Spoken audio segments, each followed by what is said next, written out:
Good morning, students. Today we will start our fourth poem, A Thing of Beauty by John Keats. First line of the poem: A thing of beauty is joy forever. A thing of beauty is joy forever means beta thing of beauty. It's a source of constant joy.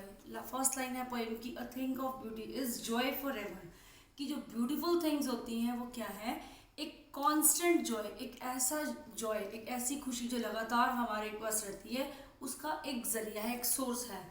Beauty goes on increasing never fades.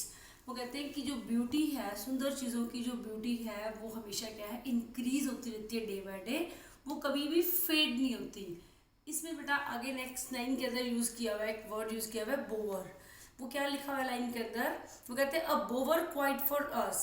बोवर quiet for us मतलब, bower का मतलब होता है एक ऐसा place tree के नीचे, जो हमें जहाँ पे एक ट्री के नीचे एक छायादार जगह प्रोवाइड्स शेल्टर और protection from the hot rays, कि गर्मी के अंदर, बहुत ज़्यादा गर्मी के अंदर हॉट रेज से बचने के लिए जैसे ट्री के नीचे जाके एक बहुत प्लेजेंट वेदर फील होता है इंसान को, एक अच्छा ऐसा प्लेस, वो बोवर यूज़ किया हुआ वर्ड। वो हमें क्या देता है, हमें बहुत जॉय प्रोवाइड करता है, जैसे ब्यूटीफुल थिंग्स हमें जॉय प्रोवाइड करती है, उसीलिए इन्होंने बोवर यूज़ किया हुआ है कि पेड़ के नीचे, छायादार पेड़ के नीचे, जैसे कि एक बहुत ज़्यादा हॉट सीजन के अंदर हम बैठते हैं, हमें आराम मिलता है, वो हमें खुशी प्रोवाइड करता है, और हमें साउंड स्लीप, और हमें एक ऐसी नींद जो हमारी फुल ऑफ स्वीट ड्रीम्स होती है, जिसमें हम बहुत बेटर फील करते हैं, और हम प्लेजेंट जो है वो ड्रीम्स उसमें हम ले सकते हैं। मीन्स टू से दैट कि फर्स्ट पैराग्राफ में ये बताया गया है कि जो ब्यूटीफुल थिंग्स है वो हमें बहुत ज़्यादा जॉय प्रोवाइड करती हैं, उनकी जो लवलीनेस है वो डे बाई डे बढ़ती रहती है, वो कभी फेड नहीं होती, कभी नथिंगनेस में नहीं जाती, और जो एक ट्री के अंडर जो एक प्लेस है, जो एक जगह है, छायादार जो जगह है, वहाँ पर शेल्टर अगर हमें मिले हॉट सीजन के अंदर, हम एक बहुत अच्छा फील करते हैं, जिससे हमारी नींद जो है वो साउंड होती है और हमारे को प्लेजेंट ड्रीम्स आती हैं। ये तो हो गया बेटा फर्स्ट पैराग्राफ। अब सेकंड पैराग्राफ के अंदर जो पोइट है जॉन कीट्स, उन्होंने बोला है, रिलेशनशिप बताया है मैन एंड नेचर के बीच का। वो कहते हैं कि ऑन एवरी मोरो, मतलब हर रोज़, हर मॉर्निंग में, हर सुबह हम क्या करते हैं, are we wreathing a flowery band. वो कहते हैं कि क्या हम एक फ्लारी बैंड बना रहे हैं, ब्यूटी ऑफ अर्थ। अब उन्होंने कहा है कि जो हमारी अर्थ की ब्यूटी है, हर इंसान को आकर्षित करती है, फैसिनेट करती है, ह्यूमन बींग्स को हर इंसान आकर्षित होता है। Every object of nature is a source of beauty and happiness. धरती पर इस नेचर का जो भी ऑब्जेक्ट है, हर ऑब्जेक्ट एक ब्यूटी और हैप्पीनेस का एक सोर्स है। तो एवरी मॉर्निंग वो कहते हैं कि therefore and every morning every morrow are we wreathing a flowery band to bind us to the earth. मतलब कि क्या हर मॉर्निंग हम एक प्रिपेयर कर रहे हैं फ्लारी बैंड, एक हम ऐसे फूल जब सारे एक माला में बन जाते हैं तो क्या है, एक यूनिटी को भी वो हमारे को वो करते हैं, सिंबलाइज करते हैं। Flowery band binds us to the beauties of this earth, कि वो फ्लारी बैंड हमें बांधता है, किससे, इस अर्थ की ब्यूटी से बांधता है। मतलब the poet want to say that कि एक बहुत गहरा संबंध है मैन का और नेचर का, और जो नेचर है वो हमें हमेशा ब्यूटीफुल थिंग्स प्रोवाइड करती है। अब वी आर डिस्पोंडेंट। डिस्पोंडेंट बेटा आपको यहाँ भी बताया मैंने, डिस्पोंडेंस आती है कि हमारे डिस्पेयर, हमें जो निराशा आती है, हमारे को जो सैडनेस आती है, उसका रीज़न क्या है, हमारे को जो उदासी आती है वो क्यों आती है। इस पैराग्राफ के अंदर लाइन दिया हुआ है कि इतनी ज़्यादा, कि इंस्पाइट ऑफ डिस्पोंडेंस, मतलब हम लोगों के पास इतनी निराशा, इतनी चीज़ें हमें उदास करती हैं, उसका रीज़न क्या है। उसका रीज़न ये है कि we human beings possess evil qualities of malice and disappointment. हम ह्यूमन बींग्स के अंदर बहुत ज़्यादा इविल जो क्वालिटीज़ हैं, और मैलिस एंड डिसअपॉइंटमेंट, निराशाओं से हमारा जीवन भरा हुआ है, उम्मीद नहीं है।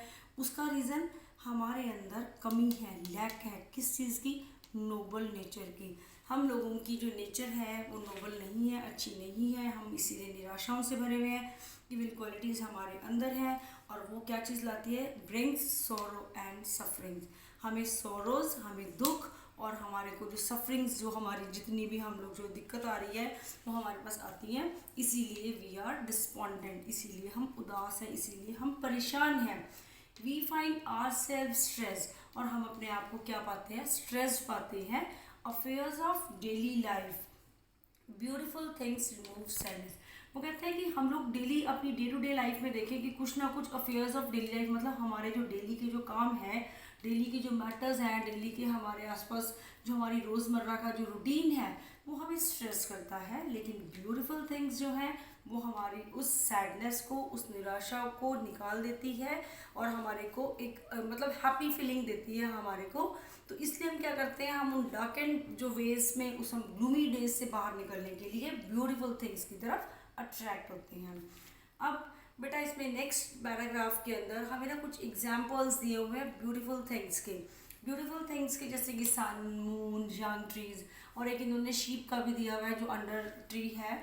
वो कहते हैं डैफोडिल फ्लावर्स का दिया हुआ है। डैफोडिल फ्लावर्स कौन से, जो ब्लूम करते हैं कहाँ पे, ग्रीन सराउंडिंग्स में, चारों तरफ ग्रीनरी के अंदर ब्लूम कर रहे हैं डैफोडिल फ्लावर्स।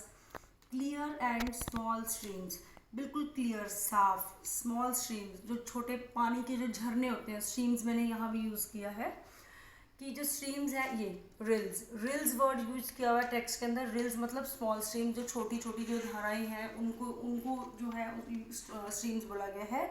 वो हमें एक कूलिंग कवर्ड प्रोवाइड करती है, जो हमें एक बहुत ज़्यादा हमें ठंडक प्रोवाइड करती है। पैराग्राफ में दिया हुआ है कि भी जो ग्रीन वर्ल्ड है जिसके अंदर हम रह रहे हैं, वहाँ पे क्लियर रिल्स हैं और वो हमें कूलिंग कवर्ड प्रोवाइड करती है, मतलब हमें ठंडक प्रोवाइड करती हैं। और क्या है, वहाँ पे जो रोजेज़ हैं, मस्क रोजेज़ हैं, डैफोडिल्स हैं, उससे जो है वो चारों तरफ मतलब पूरा का पूरा जो है जो इन्वायरमेंट है वो सारा का सारा अच्छा हो जाता है। और वो ब्यूटीफुल थिंग्स हमें हमेशा ही बहुत ज़्यादा जॉय प्रोवाइड करती हैं। अब बेटा नेक्स्ट पैराग्राफ पर अगर आप आओगे, नेक्स्ट पैराग्राफ पर बात की हुई है उन्होंने उन लोगों के बारे में, उन माइटी डेड के बारे में जिनको हम सिर्फ इमेजिन कर सकते हैं।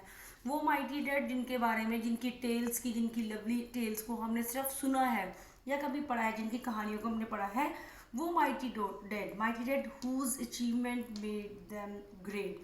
वो लोग जिनकी अचीवमेंट ऐसी रही जिन्होंने उनको ग्रेट बना दिया, चाहे उन्होंने अपने देश के लिए कुर्बान किया या जो भी किया। इंस्पायर्स अस, वो हमें इंस्पायर करते हैं, किस चीज़ के लिए मोटिवेट करते हैं हमें, देयर लीजेंड्स, उनकी जो गाथाएं हैं, जो हम कहानियाँ पढ़ते हैं, एंथ्यूज अस, हमको जोश भर देती हैं कि हमने अपने देश के लिए कुर्बान हो जाना है, ये करना है, वो भी करना है, वटेवर जो भी वो कर गए हैं या जो हमने करना है।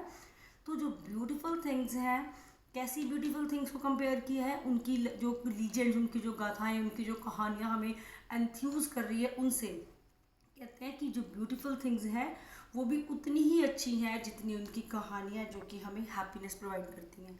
कि जो लोग अपने आप को कुर्बान कर गए, जो जिनको हम माइटी डेड कह रहे हैं, जिन्होंने कुछ ग्रेट अचीव किया, उन लोगों की जो कहानियाँ हैं वो हमें हैप्पीनेस प्रोवाइड करती हैं।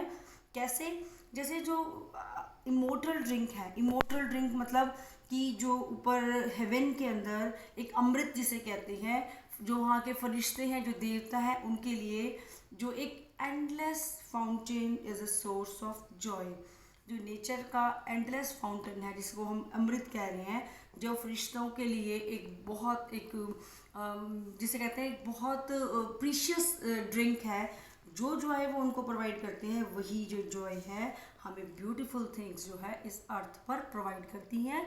मीन्स टू से दैट कि जिन लोगों ने अपनी जान को अपने देश के लिए कुर्बान कर दिया, या कुछ भी ग्रेट, जो बहुत पावरफुल, जो बहुत डोमिनेटिंग पर्सन थे, जिन्होंने अपने टाइम के अंदर बहुत अचीवमेंट्स जिनकी रही हैं, जिन्होंने कुछ ग्रेट किया है, जो माइटी डेड हैं, वो कहते हैं कि क्योंकि परमानेंट तो कुछ भी नहीं है लाइफ के अंदर, हर एक का एंड तो होना ही है इस अर्थ के ऊपर। तो जो माइटी पीपल थे जिन्होंने अपनी हिस्ट्री क्रिएट की है, उनकी जो कहानियाँ, जो टेल्स, जो लीजेंड्स हम सुनते हैं, जो हमें वो जॉय प्रोवाइड करती है, वैसा ही एंडलेस ड्रिंक की तरह है जो हमें हेवन के अंदर, जो वहाँ के रहने वाले जो देवी देवताओं को मिलता है, वो उनको जॉय प्रोवाइड करता है। सेम हम यहाँ पे, वो यहाँ पर इससे टेल से हम लोग जो है गेन करते हैं। But this is all about the poem. Now come to the theme of the poem. Theme में बेटा है beautiful things gives us permanent joy. ये कहते हैं कि जो ब्यूटीफुल थिंग्स होती हैं वो हमें क्या करती हैं, परमानेंट, मतलब कि ये नहीं है कि आज हमें अच्छा लगा कल को हमें अच्छा लगेगा, ये तो परमानेंट जॉय देती है। When we suffer from pain, जब हमें कोई भी पेन हो, कोई दिक्कत हो, कोई तकलीफ हो, कोई दुख हो, कोई निराशा हो, कोई डिस्पेयर हो, कोई डिसअपॉइंटमेंट हो, we can remove our sadness only through beautiful things. हम अपनी उस सैडनेस को भूल जाते हैं कब, जब हम ब्यूटीफुल थिंग्स को देखते हैं, एक छोटा सा एग्जाम्पल, जैसे हिल स्टेशन पर जाने के लिए किसी बीमार बंदे को कहा जाता है कि वहाँ की जो सीनिक ब्यूटी है वो उसको जल्दी मतलब ठीक करने में हेल्प होगी। द रीज़न इज दिस कि वहाँ पे जो ब्यूटीफुल थिंग्स है वो हमेशा हमें जॉय प्रोवाइड करती हैं। Now come to the rhyme scheme of the poem. बेटा अगर आप ध्यान से देखोगे, फर्स्ट लाइन और सेकेंड लाइन की जो एंड वर्ड है वो सेम मैच होती हैं, थर्ड एंड फोर्थ का मैच होता है, फिफ्थ एंड सिक्स का। मीन्स की rhyme scheme is A B B and C C. अब कुछ 5-6 वर्ड्स जो हमने इसमें टेक्स्ट में दिए हुए हैं पोएम के अंदर, बेटा इसका मीनिंग आपको क्लियर हो जाए। बोवर मैंने आपको यहाँ भी बताया था कि बोवर एक प्लेस है जो पीसफुल होता है। प्लेस कहाँ पे? ट्री के अंडर, मतलब कि pleasant place under tree. Morrow means morning. Wreathing means बुनना। बुनना मीन्स तैयार करना। तैयार करना मीन्स प्रिपेयरिंग। कि are we wreathing a flowery band, are we preparing a flowery band, जो हमें अर्थ से बाइंड कर रहा है। डिस्पॉन्डेंस। डिस्पॉन्डेंस मीन्स कि लॉस ऑफ होप, मतलब कि हमारा डिस्पेयर, हमारी निराशाएं, हमारे दुख। Gloomy. Gloomy means sad. Sad मतलब कि हम अपने जो ग्लूमी डेज हमारे क्यों आते हैं, हमारे क्योंकि हम जो है अपनी नोबल नेचर्स की डेथ है, कमी है हम लोगों के अंदर, ये इविल क्वालिटीज़ हैं, इसकी वजह से हम अपनी जो लाइफ ने ग्लूमी किया हुआ है। रिल्स। रिल्स मतलब स्मॉल स्ट्रीम, जो छोटे पानी की जो धाराएं जिससे बहती हैं, छोटी नदी का छोटा सा रूप जिसे कहते हैं, that is a rills. Brake. Brake होते हैं झाड़ीदार जहाँ पे बुशेस लगी हुई, that is a brake. This is all about the poem. बेटा इस पोएम को अच्छे से गो थ्रू जाओ, इसके 5 पैराग्राफ्स पढ़ो, इसको पढ़ो, सारी जो समरी या इन शॉर्ट नोट्स दिए हुए हैं, उसके बाद आपको ये पोएम अच्छे से क्लियर हो जाएगी। Thank you and have a nice day.